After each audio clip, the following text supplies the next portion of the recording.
सूतं गन्थन्ति गणहरा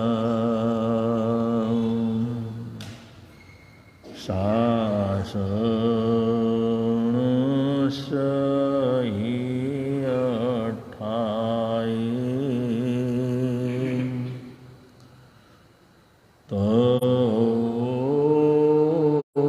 तोषुतं पवेते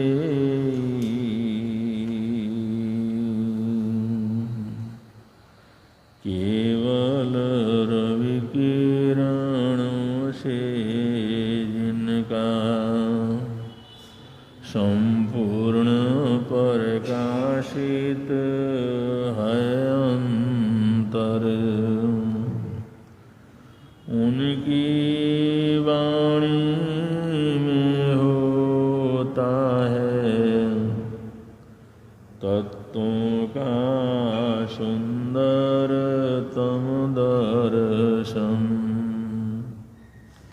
सत्य दर्शन बोधाचरण पथ पर अविरल जो बढ़ते हैं मुनिगण।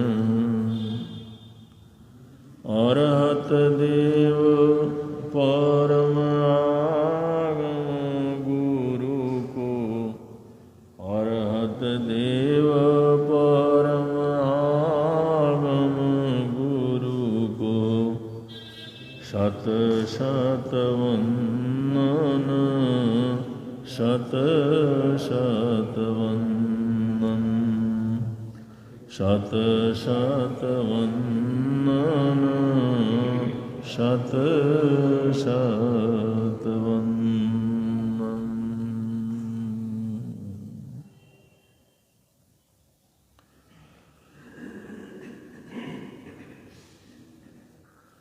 चरण करणान योग में चरित्राचार का वर्णन चल रहा है। चरित्राचार में दो भाग हैं, एक श्रावकाचार और दूसरा श्रवणाचार। तो श्रावक का व्रत, श्रावक की आराधना साधना, श्रावक का त्याग पचखान, श्रावक की मर्यादाएं, जो कुछ भी चौथे और गुणस्थान में रह करके कर सकता है वो सब श्रावकाचार के अंतर्गत आता है।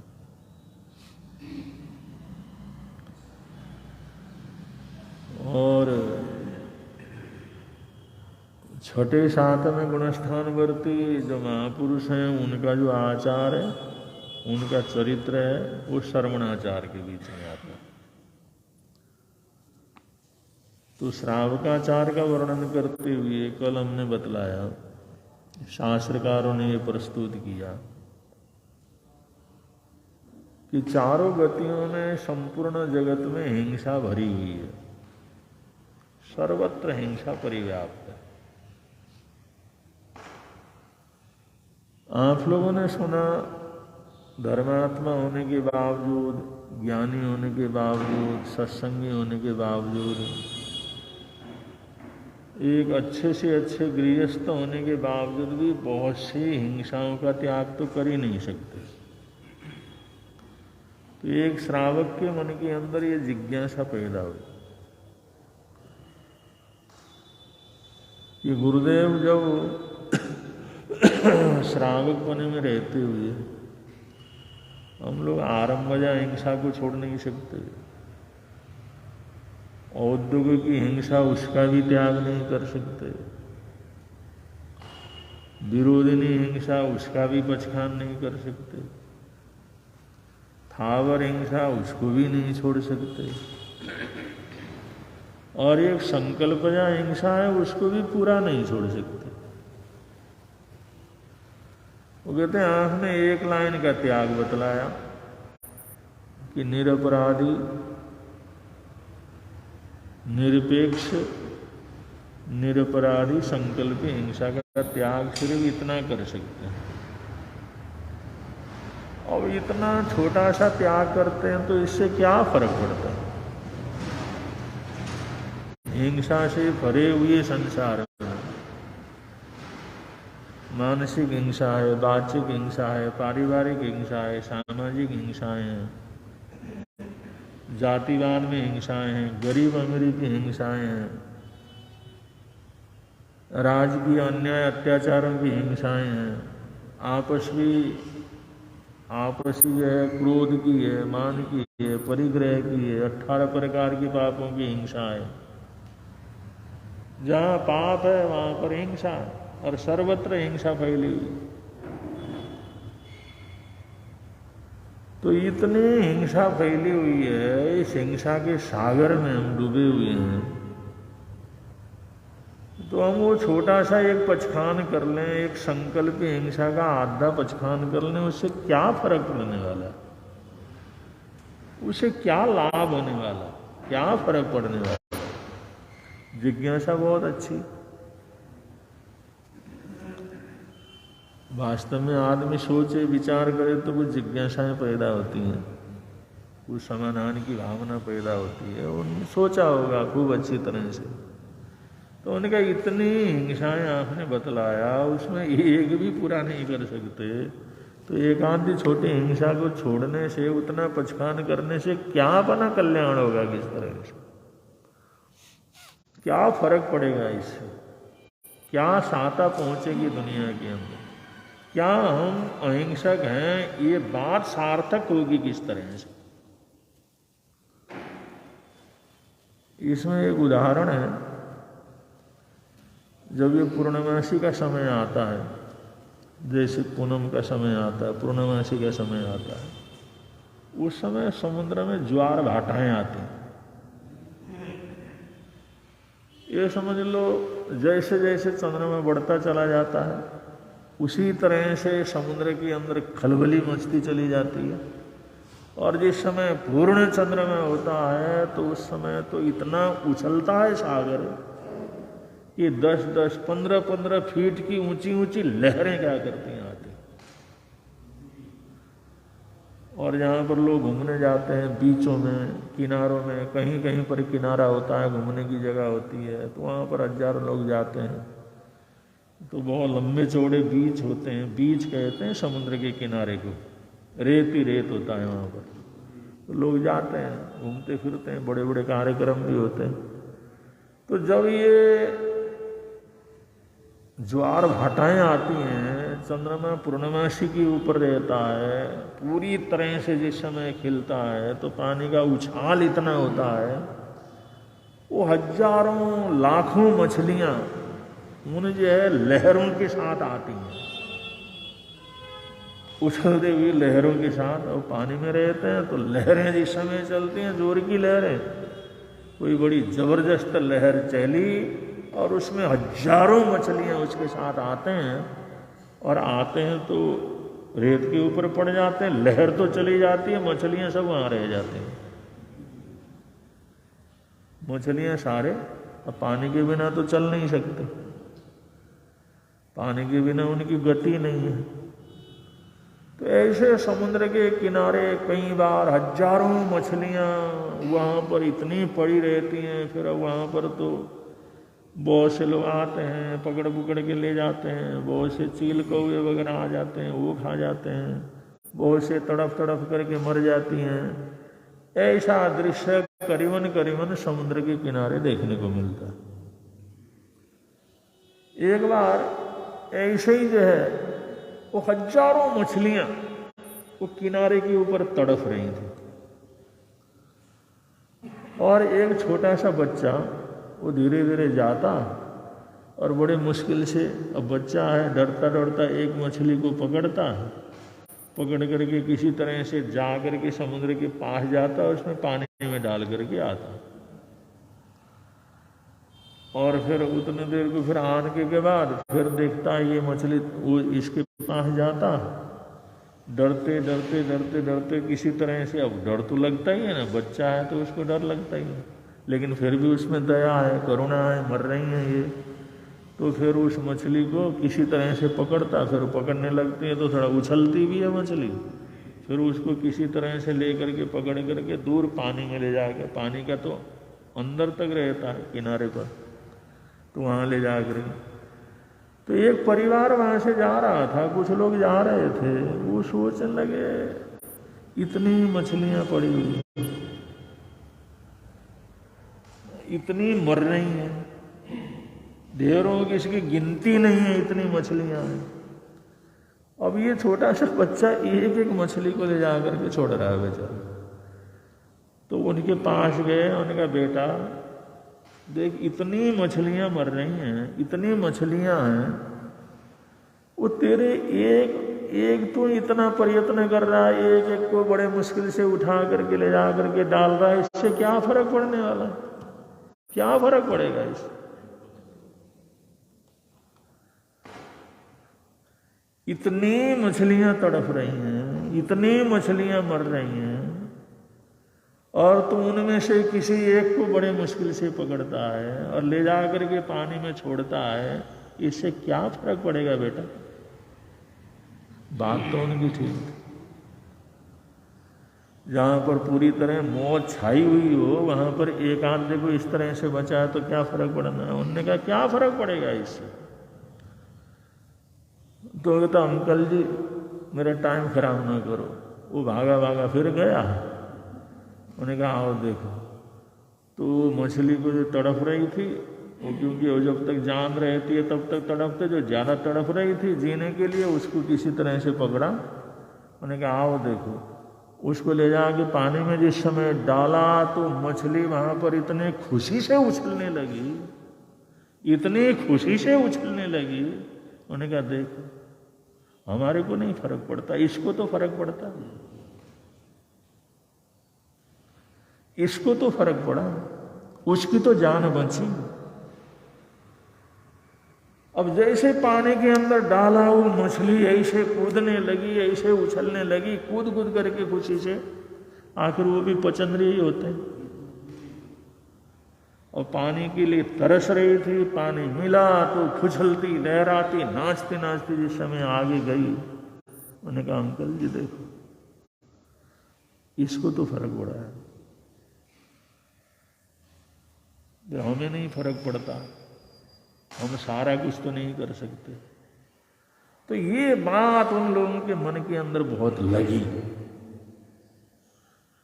अरे हम सारी दुनिया की हिंसा को तो दूर नहीं कर सकते, लेकिन जो कुछ करते हैं उससे कुछ को तो फर्क पड़ता ही होगा।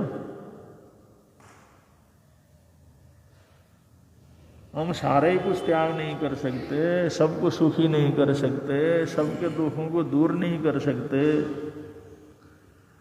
लेकिन जिसका हम करते हैं, जिसको सहारा मिलता है, जिसके प्रति हम अभय का दान देते हैं, जिसको हम नहीं मारेंगे इस प्रकार की प्रतिज्ञा करते हैं, तो कम से कम उतने को तो फर्क पड़ता ही है, उतने को तो फर्क पड़ता है। उनको तो अभय दान मिल जाता है, उतने को तो खुशी मिलती है। इसलिए इतनी बड़ी अहिंसा नहीं कर सकते, अब हमारी ताकत नहीं है, हमारे अंदर नहीं है, लेकिन हम कुछ न कुछ तो उसके अंदर होता ही है ना, कुछ न कुछ तो होता ही है। जिसको मिलता है, जिसको सहारा मिलता है, उसको तो कुछ होता ही है। आदमी सोचता है दुनिया में इतनी गरीबी है और मेरे पास अपने पेट भरने के लिए साधन नहीं है, मैं किस किस को दान दे करके पेट भर सकता हूँ। लेकिन बाई द वे कोई भूखा हो, उस समय एक रोटी दिया तो उसको तो शांति मिल, उसको तो कुछ फर्क पड़ता है, उसके साथ तो हमारे अच्छे संबंध कर्म क्या करते हैं, बनते हैं। और ऐसे ही लोग कभी मित्र बन करके, कभी दोस्त बन करके, कभी बेटे बन करके, कभी पड़ोसी बन करके, कभी सहयोगी बन करके, कभी सेवक बन करके हमारे को मिलते हैं। जिसको कभी हमने जिसकी सेवा की है, जिसकी ज़रूरत पूरी की है। और दुख दर्द तो दुनिया के अंदर भरे हुए हैं, किसको हम अच्छा कहें, किसको हम बुरा कहें, क्या करें, कुछ नहीं कर सकते। सुधारक लोग, समाज सुधारक लोग सारी जिंदगी समाज के सुधार के लिए कितना कर सकते हैं, लेकिन उनका तो फर्क, उन्हें तो अपना जीवन सारा का सारा लगा है ना उसमें, उनकी तो जिंदगी लग गई। भाई फर्क कितना पड़ा कितना नहीं पड़ा बात अलग है, लेकिन अगला तो जो है, अगले ने तो बड़ी भारी पुण्यमानी बांध ली वो समाज सुधार के लिए या कुछ बुराइयों को दूर करने के लिए ऐसी प्रेरणा करते हैं, समाज सुधार का काम करते हैं, लेकिन कुछ न कुछ तो फर्क पड़ता ही है। अगर हर आदमी ऐसा सोचे भाई हमारा इतना करने से क्या फर्क पड़ेगा, तब तो दुनिया के अंदर कुछ भी नहीं होगा। अगर हम सोचें भाई हमारे पास क्या आया, हम कौन सा ऐसा कर सकते हैं, हमारे करने से क्या फर्क पड़ेगा, अगर ऐसा करेंगे तब तो दुनिया के अंदर कुछ भी भला नहीं हो सकता, कुछ भी अच्छा नहीं हो सकता। और दुनिया के अंदर तो ऐसा ही है। एक आदमी, बहुत बूढ़ा आदमी, स्टेशन के पास उसने झोपड़ी बना रखी थी, मियाँ बीवी दोनों थे, और वो चाय बेच करके अपना गुजारा करता था। कोई बच्चा हुआ नहीं, अब जो उम्र भी हो गए थे, बूढ़े बुढ़िया थे।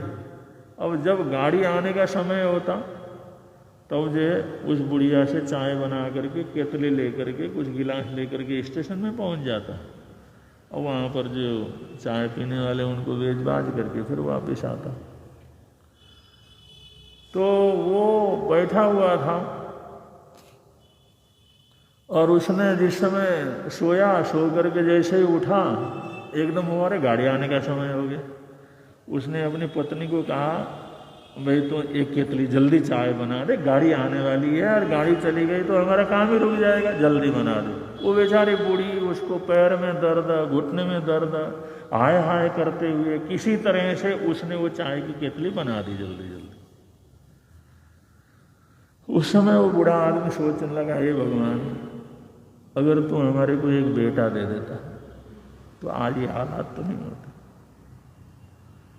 ये बेचारी इतने बुढ़ापे के अंदर इसको चाय बनाना पड़ता, उठा नहीं जाता, मैं भी कुछ नहीं कर सकता, मुश्किल से ले जाता हूँ, स्टेशन में भागा भागा जाता हूँ, वहाँ किसी तरह से बेचता हूँ, कुछ पैसे वहाँ पर मिल जाते हैं, उससे अपना गुजारा होता। अगर ये ना करें, एक टाइम ना करें तो एक टाइम का भोजन हमारा नहीं बनता।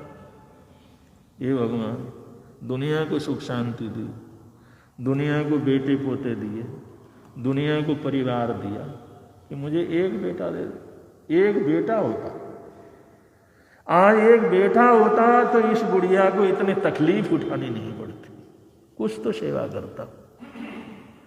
तो यही भगवान को कोसता कोसता वो केतली लेकर के स्टेशन में गया और वहां पर उसने चाय चुई बेची। वो बैठा हुआ, उसने देखा वो जो सवेरे बैठा हुआ, दोपहर को जो गाड़ी आई थी तब एक बूढ़ा आदमी वहां पर बैठा हुआ था। तो उस बूढ़े आदमी को स्टेशन के पास ही, जहाँ एक बेंच के ऊपर किनारे के ऊपर बैठा हुआ था बहुत बूढ़ा आदमी, तो अब देखा अब भी यहीं पर ही बैठा हो। गाड़ी एक आई फिर भी नहीं गया, दूसरी गाड़ी आ गई फिर भी नहीं गया। तो बैठा बैठा सोचने लगा, सवेरे से बैठा, गाड़ी आई गई, ये क्यों नहीं गया कहीं पर। अब उसको थोड़ी दया आई, वो सोचा पूछ तो लो कौन है, कौन सी गाड़ी में जाना है, क्या है। गाड़ी आई चली गई, आई चली गई, अब गाड़ी भी आने वाली नहीं है। अब ये यहीं पर बैठा हुआ, जिस समय वहां पर गया वो बेचारा बैठा हुआ था घुटनों में सिर दे करके। उन्होंने कहा बाबा, उसने देखा, उन्होंने कहा कहाँ जाना, गाड़ी आई चली गई, कहाँ जाना है तुम।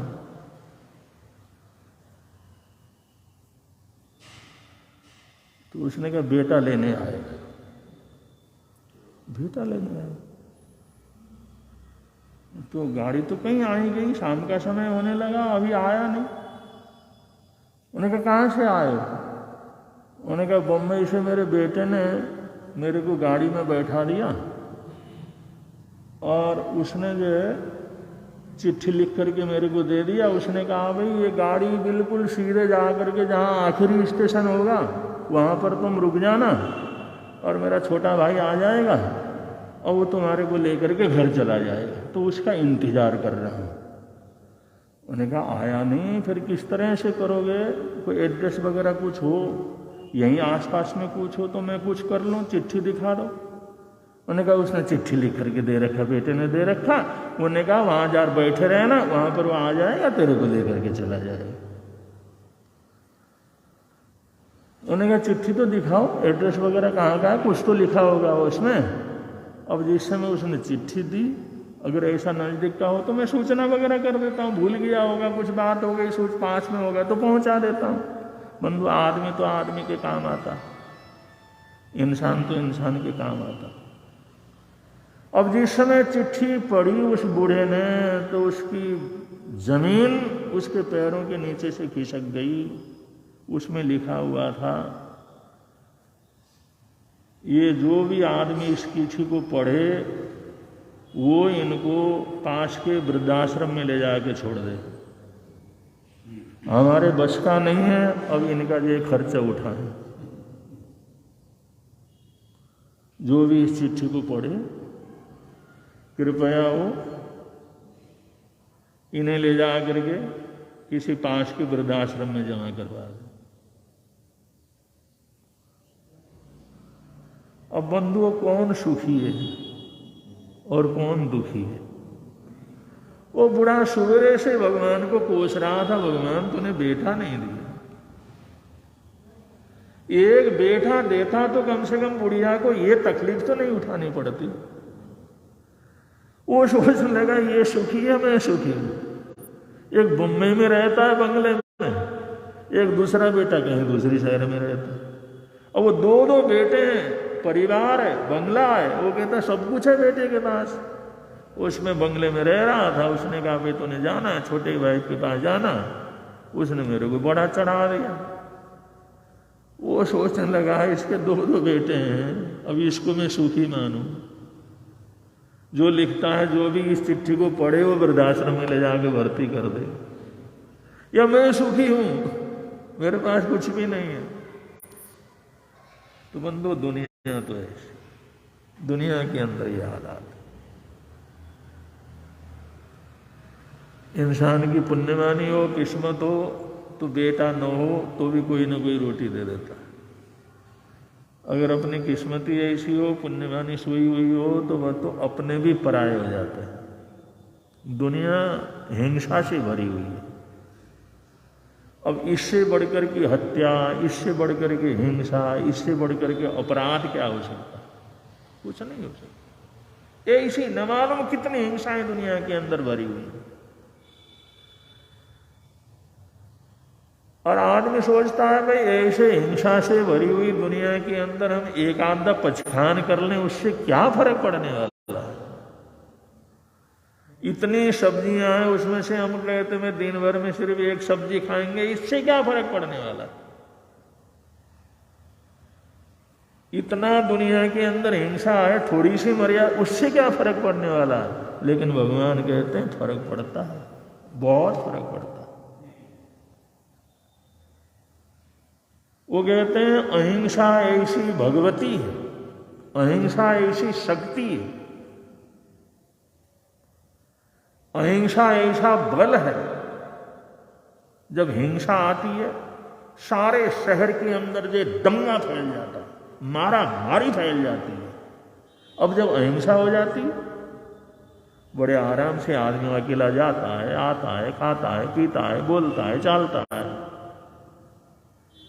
अकेला चला जाता है, काम करता है, धंधा करता है, आता है, कोई हाथ भी नहीं लगाता। जब व्यवस्था हो जाती है, अहिंसा की स्थापना हो जाती है, दुष्ट लोगों को जो दंड कर दिया जाता है, उसी शहर के अंदर अमन चैन हो जाती है। और उसी शहर के अंदर अगर जो हिंसा फैल गई तो मारा मारी, काटा मारी और वो आग जनी, पता नहीं क्या कुछ जो तबाही मच जाती। लेकिन हिंसा कितनी भी बड़ी, शास्त्रकार कहते हैं अहिंसा का बड़ा भारी वर्चस्व, अहिंसा का बड़ा बल है। जैसे अंधकार कितना भी हो, कितना भी गहन अंधकार हो, एक दीपक अगर जले तो सारे अंधकार को फूंक देता है। अंधकार कितना भी तिमिर हो, एक सूर्य जब निकलने लगता है, आता है और थोड़ा सा अभी आने की तैयारी करता है, तभी दुनिया के अंदर प्रकाश फैल जाता है, लालिमा फैल जाती है, जागरण शुरू हो जाता है, नई चेतना शुरू हो जाती है। तो अहिंसा तो ऐसा बल है।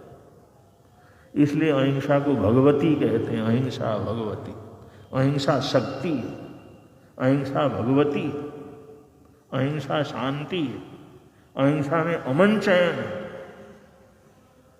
और दुनिया के अंदर हिंसा में तो लोग कितने देर जी सकते हैं, आगे अहिंसा में तो जीना होता है। हिंसा में कितने देर तक जिएंगे, कब तक हिंसा करते रहेंगे? कहीं ना कहीं जाकर के तो अहिंसा का ही शरणा लेना पड़ता है। तो अहिंसा बहुत बड़ी ताकत है, अहिंसा बहुत बड़ा बल है, अहिंसा बहुत बड़ी शक्ति है। और जीवन के अंदर त्याग नहीं तो विवेक सबसे बड़ी चीज है। विवेके धम्म माइये, विवेक के अंदर धर्म बतलाया गया है।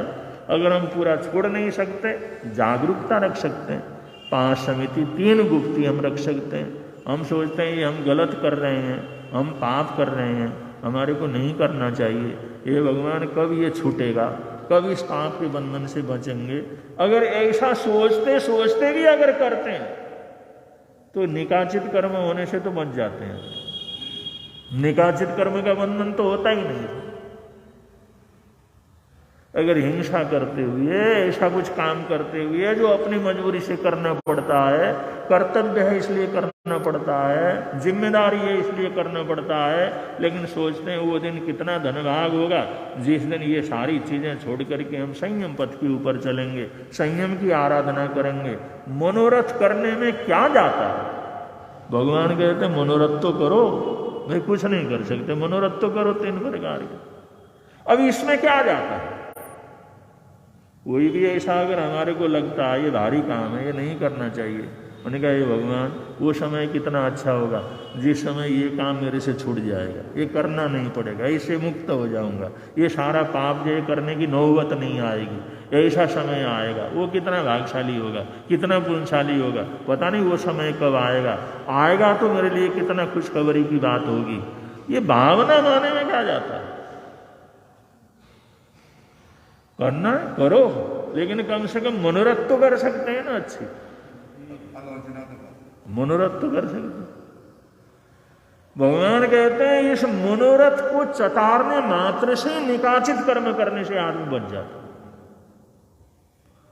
और वो ऐसे हल्का कर्म बनते हैं, कोई कभी तपस्या कर ली, कभी स्वाध्याय कर लिया, कभी थोड़ा दान पुण्य कर लिया, कभी किसी की सेवा कर ली, कभी जीव दया का काम कर लिया, कभी सामायिक सम्मर वगैरह कर लिया, कभी छोटा मोटा तप कर लिया, वो सारा पाप भस्म हो जाता है, नष्ट हो जाता है। जैसे ढेर लगा हुआ, आग की तिल्ली लग गई, ढेर खत्म हो गए। और निकाचित कर्म तो भुगत नहीं पड़ता। लेकिन अगर हमारी मनोकामना भी उस पाप से बचने की हो, मनोरथ भी अगर हम करें, 3 मनोरथ साधुओं के लिए, 3 मनोरथ श्रावक श्राविका के लिए, कोई भी ऐसा करना पड़ता। आदमी सोचता वो दिन धनभाग होगा जिस दिन ये सारी चीजें से मैं फ्री हो जाऊंगा, जिस दिन पचखान कर लूंगा, जिस दिन छोड़ दूंगा, ऐसा समय आएगा, वो तो बड़ा भाग्यशाली पुण्यशाली होगा। ये मनोरथ करने मात्र से निकाचित कर्म क्या करता है? करता है। जो भगवान महावीर स्वामी हुए और उनको काने में कीले ठुकवाने पड़े, वो निकाचित कर्म था, ऐसा क्रूर कर्म, वो भी सिर्फ मनोरथ करने मात्र से क्या कर जाता है? कर जाता है। अगर काम करते समय, कर्म बंधन करते समय अगर मनोरथ अच्छा हो तो निकाचित कर्म का बंधन तक नहीं होता। तो ये अहिंसा का, अहिंसा की भावना का, अहिंसा के सोच का, अहिंसा के विचार का इतना बड़ा प्रभाव। इसलिए ऐसा नहीं सोचना चाहिए कि हम थोड़ा सा करेंगे तो क्या फर्क पड़ेगा। बहुत फर्क पड़ता। वो बच्चा कहता अंकल जी देखो आपको नहीं फर्क पड़ता, इस मछली को देखो कितना फर्क पड़ गया, कितने खुश है, प्रसन्न है। तो बात वही है। तो बड़े प्रेम से आप लोग बोलेंगे, मिलता है आनंद प्रभु की वाणी से, मिलता मिलता है आनंद प्रभु प्रवर्तक शांति गुरुवर प्यारे प्रवर्तक शांति गुरु जीवन नैया के रखवारे जीवन नैया के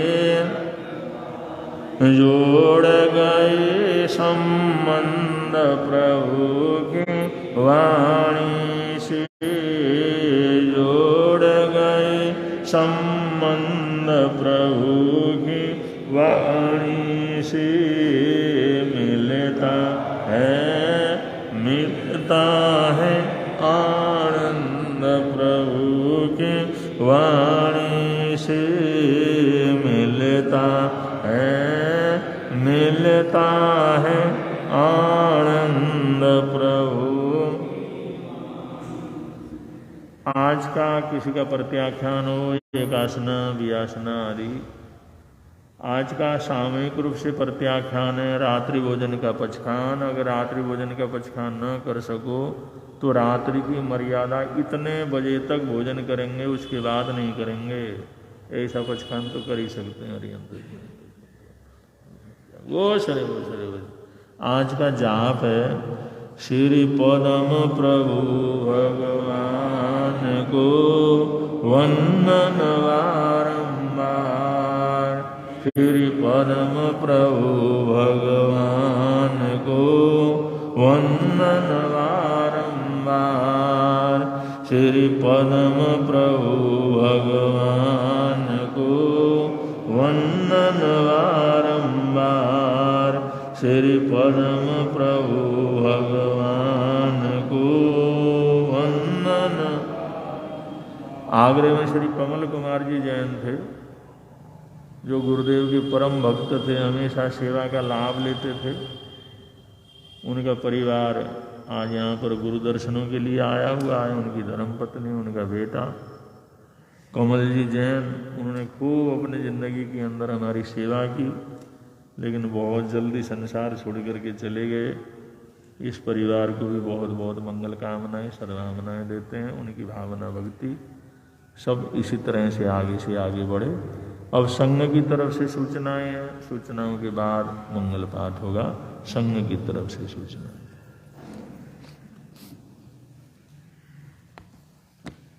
श्रमण संघीय सलाहकार बीच पिता में तपस्वी रत्न राजऋषि पूज्य गुरुदेव श्री सुमति प्रकाश जी महाराज साहब, नेपाल हिंद गौरव वाचनाचार्य उपाध्याय परवर डॉक्टर श्री विशाल मुनि जी महाराज साहब एवं पाठ परवर राजी संतों के एवं माँ साध्वी जी के चरणों में कोटि चौन्ना नमस्कार करके सुखसाता पूछता हूँ।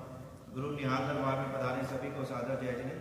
बाहर से पधारे गुरु दर्शनार्थ सभी अतिथियों का श्री एस.एस. जैन सभा रजिस्टर्ड जयनगर मेरठ हार्दिक स्वागत करती है, अभिनंदन करती है। आपकी नाश्ते एवं भोजन की व्यवस्था जैन भवन बराबर पर की गई है। कृपया पधार कर अनुग्रहित करें, हमें सेवा का मौका अवश्य प्रदान करें। आज माँ साध्वी श्री गीता जी महाराज साहब, उपरवतनी माँ साध्वी श्री राधा जी महाराज साहब का जैन नगर से जाने की तरफ बिहार हो गया है। राधा जी महाराज साहब का दिल्ली की तरफ बिहार हो गया है। अब जय करें, बोलिए शासनपति श्रमण भगवान महावीर स्वामी की जय। सभी आचार्य भगवंतों की जय। वर्तमान आचार्य सम्राट डॉक्टर शिव मुनि जी महाराज की जय। गो तपस्वी स्वामी श्री निहाल चंद जी महाराज की जय। दादा गुरुदेव स्वामी श्री खूबचंद जी महाराज की जय। संघ संरक्षक स्वामी श्री फूलचंद जी महाराज की जय।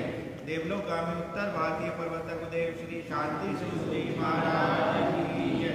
पंडित रत्न उपाध्याय श्री हेमचंद जी महाराज की जय। श्रमण संघीय सलाहकार भीष्म पिता में तपस्वी रत्न राजऋषि पूज्य गुरुदेव श्री सुमति प्रकाश जी महाराज की जय।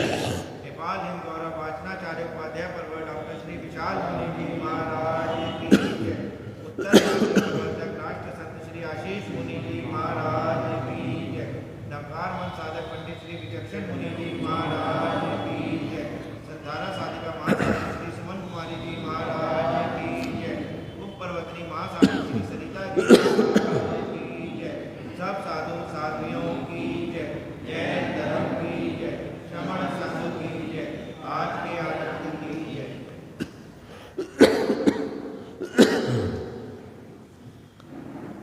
श्री चत्तारि मंगलम अरिहंता मंगलम सिद्धा मंगलम साहू मंगलम केवली पुनतो धम्मो मंगलम चत्तारि लोकोत्तम अरिहंता लोकोत्तम सिद्धा लोकोत्तम साहू लोकोत्तम केवली पुनतो धम्मो लोकोत्तमो चत्तारि शरणं पवज्जामि अरिहन्ते शरणं पवज्जामि सिद्धे शरणं पवज्जामि साहू शरणं पवज्जामि केवली पुनत्तं धम्मं शरणं पवज्जामि ये चार